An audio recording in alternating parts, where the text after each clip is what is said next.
इस वीडियो में हम देखेंगे कि कैसे हम एक CLI टूल बना सकते हैं। अगर आप लोगों ने कभी टर्मिनल पे काम किया हो तो टर्मिनल की कई CLI एप्लीकेशन से काम किया होगा, जैसे AWK, CDLS, ये सब कमांड्स आपने यूज़ की होंगी और भी कई तरह के CLI सॉफ्टवेयर्स यूज़ किए होंगे। तो आज हम देखेंगे कि कैसे हम अपना खुद का एक CLI टूल बना सकते हैं Node.js की हेल्प से। और इसे बनाने के लिए मैं एक ओपन क्रिकेट API का हेल्प लूँगा। तो इस CLI सॉफ्टवेयर से हम हमारे टर्मिनल में लाइव मैचेस के स्कोर, प्लेयर की इन्फॉर्मेशन, ये सब देख पाएंगे। तो चलिए शुरू करते हैं। सबसे पहले मैं एक फ़ोल्डर बना लूँगा, उसका कुछ भी नाम दे सकते हैं, जैसे कि क्रिकेट CLI लेट से। और फिर इसके अंदर cd करते हैं and then will do this comment npm init-i। तो ये कमांड क्या करेगी, ये कमांड हमारे इस क्रिकेट CLI वाले फोल्डर को एक Node.js के प्रोजेक्ट से इनिशियलाइज कर देगी। तो उससे हमारी एक पैकेज जेसन फाइल बन जाएगी और हमारे प्रोजेक्ट का मेटा डेटा भी इनिशियलाइज हो जाएगा। तो अगर मैं ls करूँ, हमारी पैकेज .json फाइल आ गई है। तो let's see the contents of this file. तो यहाँ हमारा मेन में index.js है, विच मीन्स कि index.js नाम की हमें एक फ़ाइल बनानी पड़ेगी जो कि हमारे प्रोजेक्ट का एंट्री पॉइंट होगा। तो आइए उस फाइल को बना लेते हैं, जैसे टच index.js। तो इस हमारी index.js फाइल बन गई। अब let's go inside the index.js file. तो सबसे पहले हमें index.js फाइल में क्या करना पड़ेगा, क्योंकि हमारी एक CLI एप्लीकेशन है, तो हमें इसके टॉप में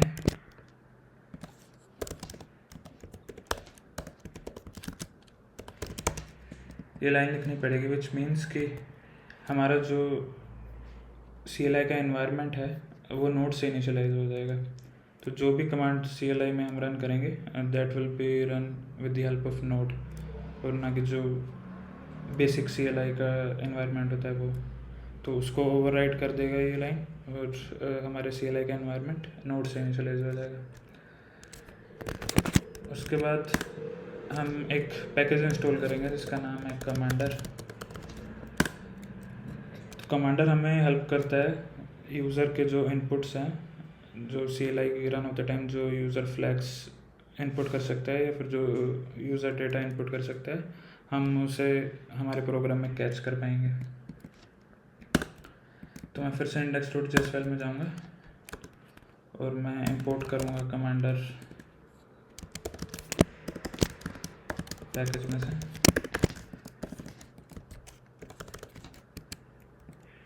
और कमांडर पैकेज में से मैं एक प्रोग्राम नाम का फंक्शन इंपोर्ट करूँगा। उसके बाद हम हमारे CLI टूल को इनिशियलाइज करेंगे इस प्रोग्राम फंक्शन से। So the first thing is हमें हमारे प्रोग्राम का CLI टूल का वर्जन देना है। तो आई सेट इट एज 1.0.0 क्योंकि ये सबसे फर्स्ट वर्जन है। एंड देन अपन उसकी कोई भी डिस्क्रिप्शन दे सकते हैं, let's say simple CLI tool for cricket info.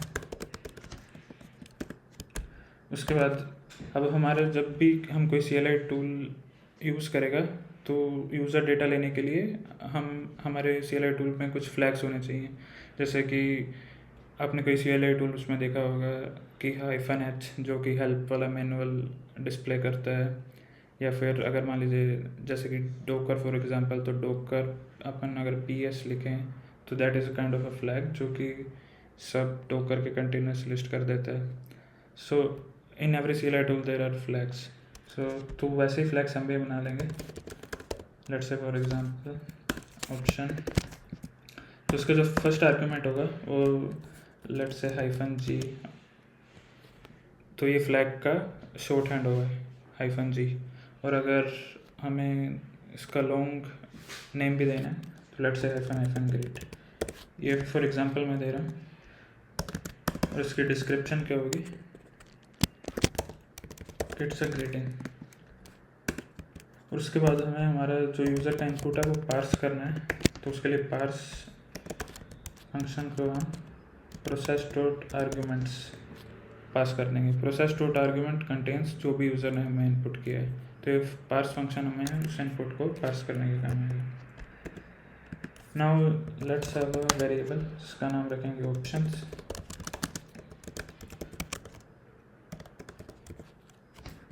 और इसे हम प्रोग्राम डॉट ओपीटी से इनिशियलाइज कर देंगे। प्रोग्राम डॉट ओपीटीज में वो सब ऑप्शंस रहेंगे जो यूज़र ने इनपुट दिए हैं, तो उसे हमने ऑप्शंस वेरिएबल में स्टोर कर लिया है। तो अब मैं यहाँ पे एक इफ कंडीशन लगाऊंगा कि इफ ऑप्शंस डॉट ग्रीट। अभी ऑप्शंस डॉट ग्रीट का क्या मतलब है, अगर यूज़र ने -g या -ग्रीट फ्लैग्स से इनपुट दिया है हमारे CLI टूल में, then options dot greet will be true. तो उस केस में सिंपल से हम टेस्ट कर लेते हैं। Let's say console dot log hello from CLI।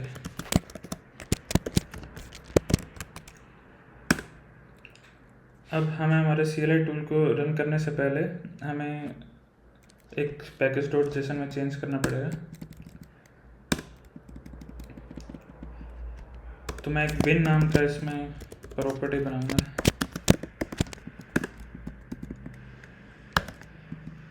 और इस बिन नाम के प्रॉपर्टी में मैं हमारा जो CLI टूल का नाम है, जो cric CLI, let me check once again, उसका क्या नाम रखा था, cricket-CLI।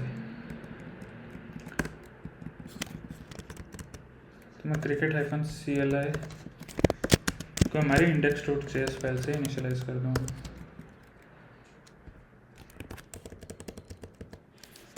तो जब भी हमारा CLI टूल cricket-CLI कभी भी रन होगा तो हमारी index.js फाइल सबसे पहले रन होगी।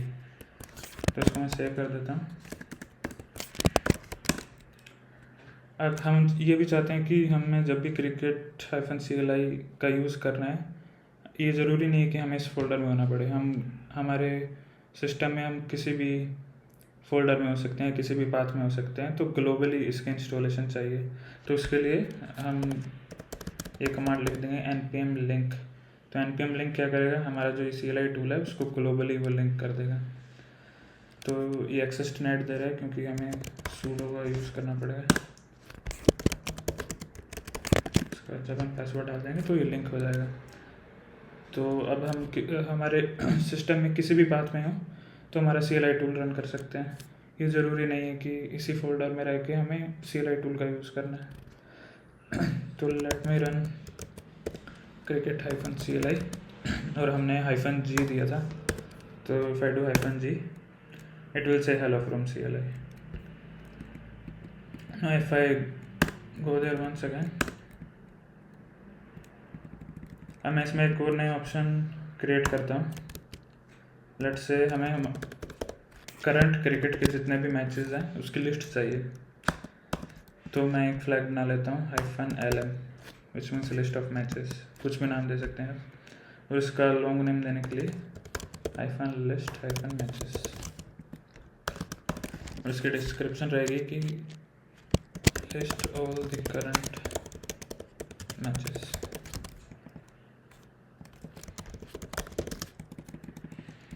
तो यहाँ फिर मैं एक एल्स इफ कंडीशन लगा दूँगा कि ऑप्शंस डॉट लिस्ट मैचेस।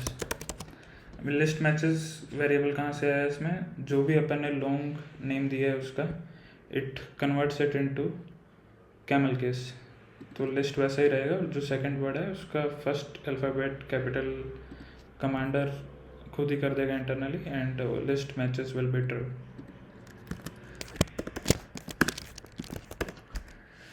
तो अगर लिस्ट मैचेस अगर ट्रू है तो हमें मैचेस के पूरे मैचेस की लिस्ट चाहिए। उसके लिए हम एक ओपन API का यूज़ करेंगे। तो लेकिन उस ओपन API को कॉल करने से पहले हमें एक ऐसी थर्ड पार्टी लाइब्रेरी चाहिए रहेगी जिसके हेल्प से हम HTTP रिक्वेस्ट भेज सकें। तो आइए उसके लिए हम एक पैकेज जिसका नाम है Axios इंस्टॉल कर लेते हैं। तो एक्सेस इंस्टॉल हो गया, तो हम उसे हमारे प्रोग्राम में इंपोर्ट भी कर लेते हैं।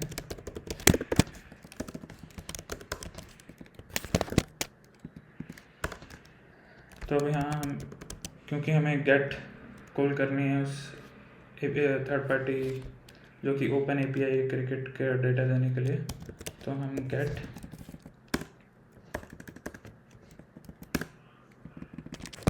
गेट में हम हमारा यूआरएल, तो यूआरएल के लिए it will be https protocol api.crickAPI.com/v1/matches and हमें उसके लिए हमारी एपीआई की देनी पड़ेगी।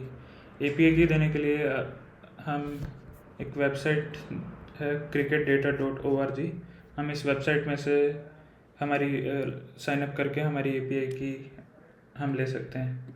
तो एपीआई की लेने के लिए मैं पहले .env फाइल बना लूँगा, ताकि जो मेरी एपीआई की है वो मेन प्रोग्राम में ना रहे और एट रन टाइम वो इन्वायरमेंट वेरिएबल्स में चले। और उसके लिए मैं एक पैकेज भी इंस्टॉल कर लूँगा जिसका नाम है .env।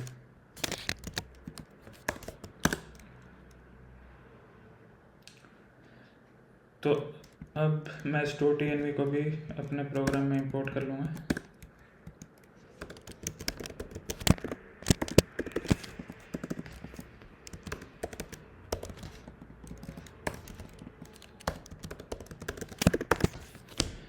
इस चीज़ का ध्यान रखिएगा कि .env को सबसे फर्स्ट पे हमें इंपोर्ट करना पड़ेगा।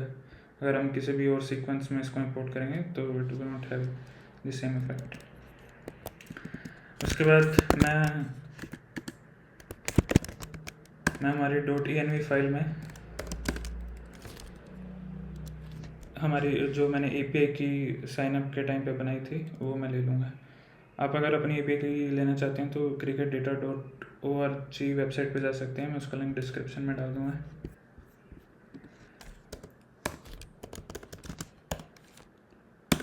तो अब मैंने मेरी .env फाइल में मैंने एपीआई की डाल दी है जो कि मुझे cricket.org वेबसाइट से मिली थी। तो मैं यहाँ पे एक नया वेरिएबल बना लूँगा एपीआई की नाम से, उसको वैल्यू दे दूँगा process.env.api की, क्योंकि मैंने मेरे .env में एपीआई की नाम वेरिएबल से एक एपीआई की दे दी है, तो उसकी वैल्यू मैं process.env से ले सकता हूँ। ये सिर्फ इसलिए पॉसिबल हो क्योंकि मैंने .env पैकेज से इनिशियलाइज कर दिया था। तो .env चेक करेगा कि एक .env नाम की फ़ाइल हमारे रूट फोल्डर में है या नहीं, और उस .env में जो भी वेरिएबल्स इनिशियलाइज होंगे उनको process.env में डाल देंगे। तो हम इस एपीआई की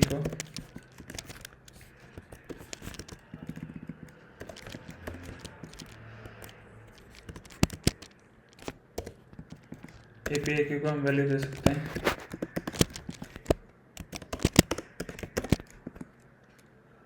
इससे। अब .cat के बाद हम .then लगाएंगे। .then इंडिकेट्स की जो भी डेटा था वो हमारा सक्सेसफुली हम हमारा डेटा कलेक्ट कर पाए उस एपीआई को हिट करके।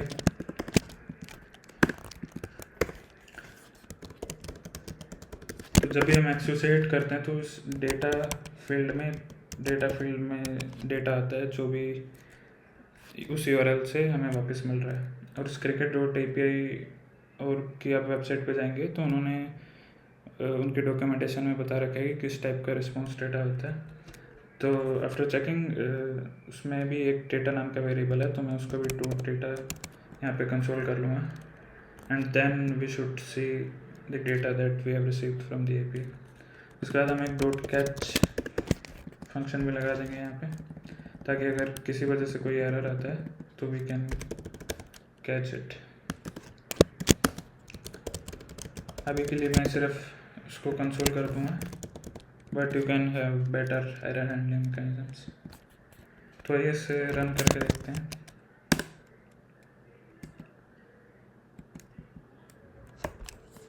तो मैंने फ्लैग का नाम -lm दिया था, तो मैं -lm से रन करूँगा इसे। तो उसने हमें उन सभी मैचेस की लिस्ट दे दी है जो कि हम क्रिक एपीआई वाली एपीआई से हिट करके हमें डेटा मिला है। तो अभी ये पूरा डेटा जेसन में आ रहा है, इसको थोड़ा सा क्लीन कर लेते हैं ताकि सिर्फ जो इम्पोर्टेंट चीज़ें हम वही दिखाएं। लेट्स से हम इस नेम में इंटरेस्टेड है, मैच टाइप में भी इंटरेस्टेड है एंड डेट में भी इंटरेस्टेड है।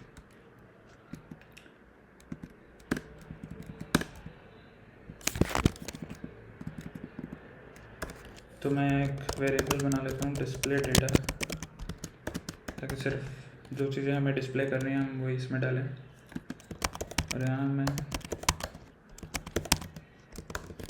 फॉर ईच लूप से जो भी मैच है मैं डिस्प्ले डेटा में पुश कर दूँगा।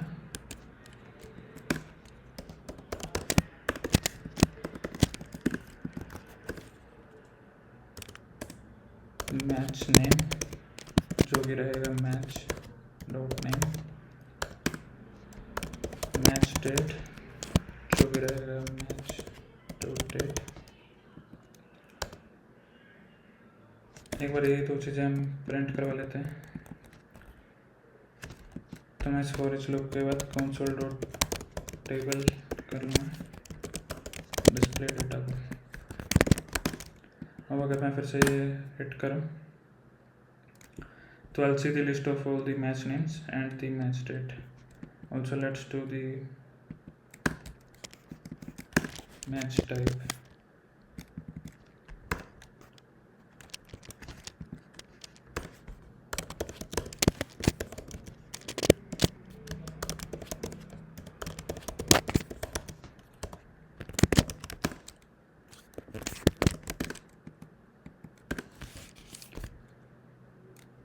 तो हम देख सकते हैं कि ये कौन सी टीम्स के बीच में मैच है, किस टाइप का मैच है, T20 और किस स्टेट को मैच है।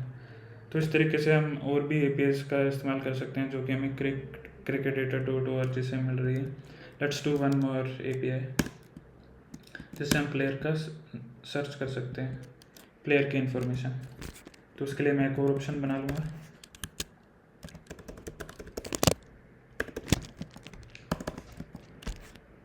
Let's say SP, which stands for search player.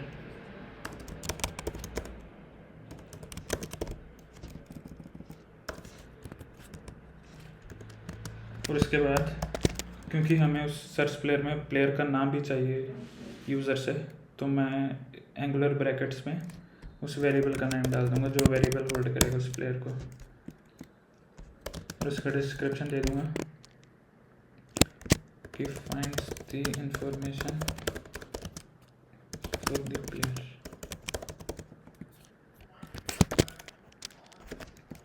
यहाँ मैं एक और एल्स कंडीशन जोड़ दूँगा which will be options dot search player।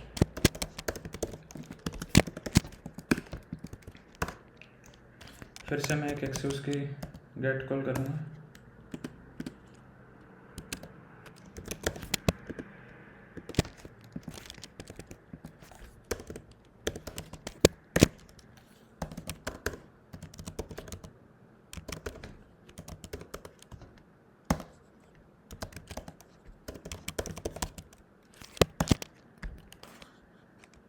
तो इस API का प्लेयर इंफॉर्मेशन को लेने वाली API का URL है /players एंड सर्च।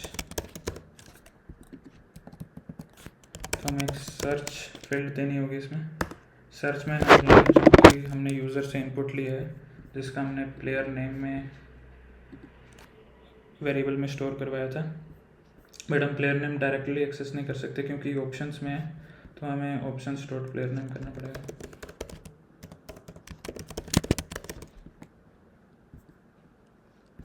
और सिमिलरली जैसे कि हमने पिछली API में भी किया था, हमें एक हमारी API की भी देनी पड़ेगी जो कि हमारे API की वेरिएबल में स्टोर्ड है। इसके बाद फिर से हम .10 करेंगे ताकि हम सक्सेसफुल केस को हैंडल कर पाएँ।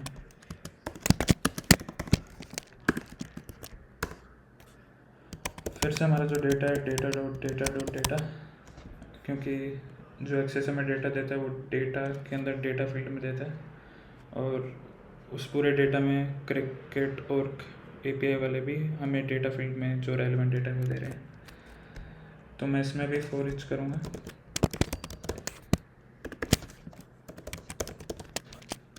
आप प्लेयर के लिए से मैं फिर से एक डिस्प्ले डेटा वाला अरे बना लेता हूँ, और डिस्प्ले डेटा में मैं पुश कर दूँगा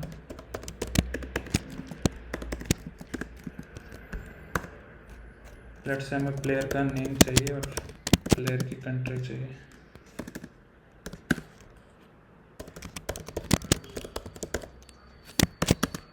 तो ये हमें मिलेंगे नेम और कंट्री वाले वेरिएबल्स में, जो कि हमें ये API प्रोवाइड कर रही है। ये पूरी API की डॉक्यूमेंटेशन मैं डिस्क्रिप्शन में डाल दूँगा।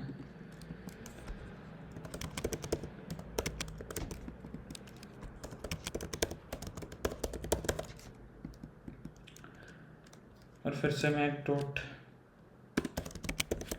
कैच से एरर हैंडल कर लूँगा। अभी के लिए मैं सिर्फ कंसोल करवा रहा हूँ, लेकिन आप एक बेटर एरर हैंडलिंग कर सकते हैं। अब इसमें ये भी पॉसिबल है कि हमने किसी ऐसे प्लेयर का नाम डाल दिया जो कि एग्जिस्ट नहीं करता, तो उस केस में display data will be empty,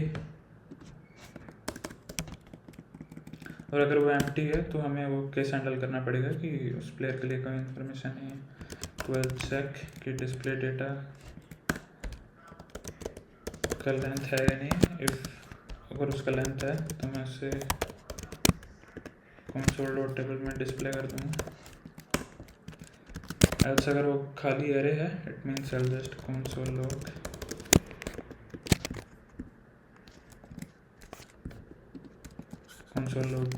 no player found.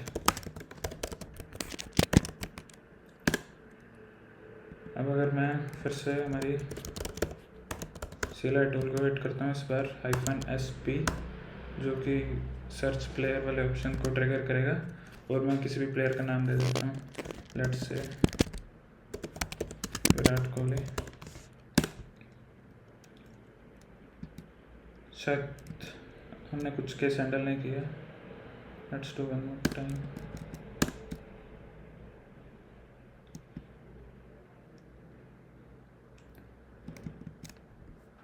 यहाँ पे मैंने गलती की है कि हम प्लेयर नेम नहीं, हम इसे सर्च प्लेयर वाले फील्ड से कलेक्ट कर सकते हैं। तो ये प्लेयर नेम ही यहाँ पे सर्च प्लेयर।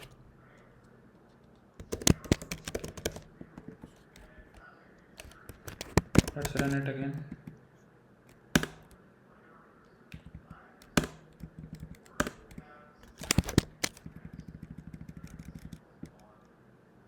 मैंने एल्स इफ में भी गलती की है, it's actually search player.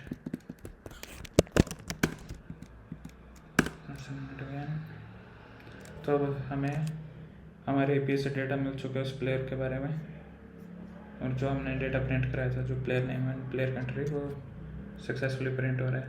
Let's give some random name जो कि एग्जिस्ट नहीं करता है, एंड इट शुड डिस्प्ले की नो प्लेयर फाउंड। तो इस तरीके से हमने देखा कि हम कैसे एक सिंपल CLI टूल बना सकते हैं Node.js की हेल्प से, और कैसे इसे हम एक थर्ड पार्टी API से डेटा फेच कर सकते हैं और हम हमारे कंसोल में डिस्प्ले कर सकते हैं। आप अपने हिसाब से और भी चीज़ें इसमें ऐड कर सकते हैं, जैसे कि फैंटेसीज, प्लेइंग 11 और करंट सीरीज़ जो हो रही हैं, वर्ल्ड कप से हो रहे हैं। तो यही था इस वीडियो में, और नेक्स्ट वीडियो में मैं आप लोगों को बताऊंगा कि कैसे इस CLI टूल को हम डिप्लॉय भी कर सकते हैं ताकि दूसरे लोग यूज़ कर सकें। जैसे कि अगर मैंने कोई CLI टूल बनाया है, मैं इसे डिप्लॉय करूँगा ताकि आप अपने सिस्टम में इंस्टॉल कर सकें और डायरेक्टली इसे रन कर सकें।